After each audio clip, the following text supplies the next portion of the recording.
I'd like to tell you a story about the creation of the Kumeyays here in Southern California over to Baja.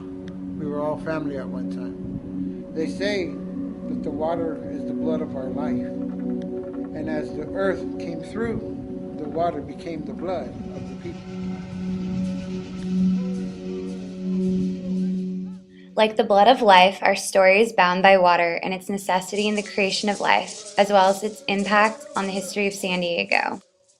In 1875, by executive order, the federal government established the Capitan Grande Reservation for the native people living in that area at the time.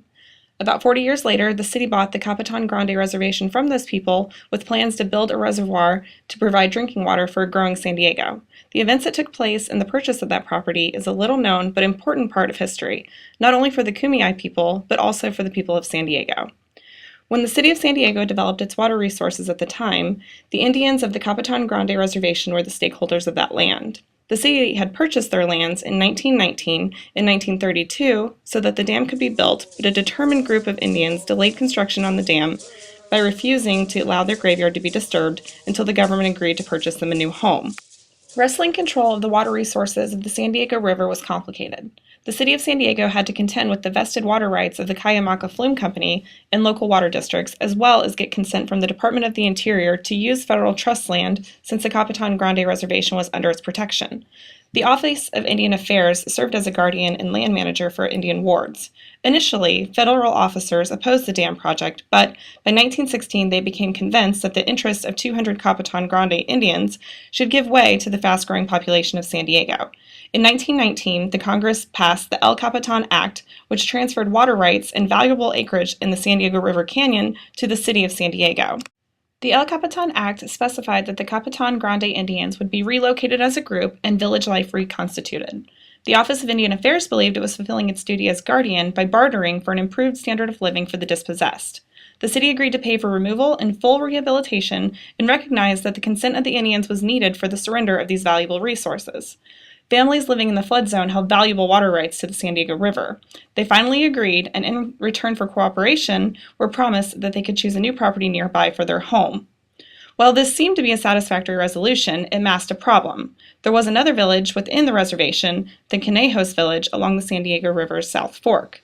Initially, the Department of the Interior did not solicit nor obtain the consent of this community to removal because the isolated village of the Conejos was outside the dam's flood zone. Later, city engineers decided that the Conejos people should also leave the reservation in order to ensure the purity of the city's water source.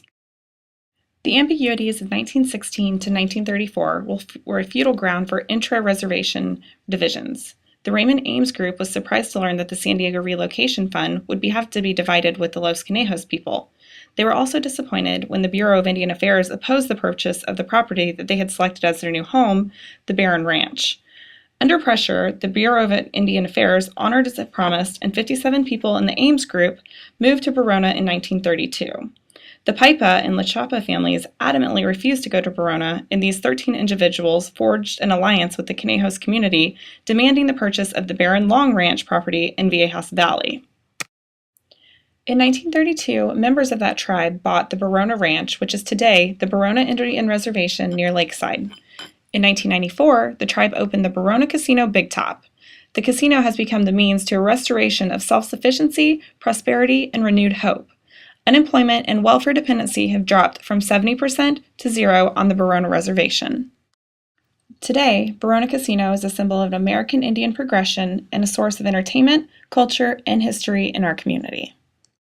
Alternately, another 28 families purchased the Viejas Valley land and incorporated the name Viejas. Today, membership in the Viejas Band of Kumeyaay Indians is determined by direct descent from the families forced from the Capitan Grande, who pulled their shares of dam site purchase money to buy Viejas Valley and create Viejas Casino. The Viejas Band continues to share a joint trust patent with the Verona Band for the 15,000 remaining acres of the Capitan Grande Reservation. Viejas and Verona casinos have a well-known image in the San Diego area, but oftentimes people do not know the history of how they came about and the importance behind their beginnings. We can overlook and fail to acknowledge these events and lives that were affected by these decisions. In the classroom, we learned about the foundation of our country and how it affected the American Indians. In our film, we hope to have brought the education full circle to show how they have been affected in our own community of San Diego.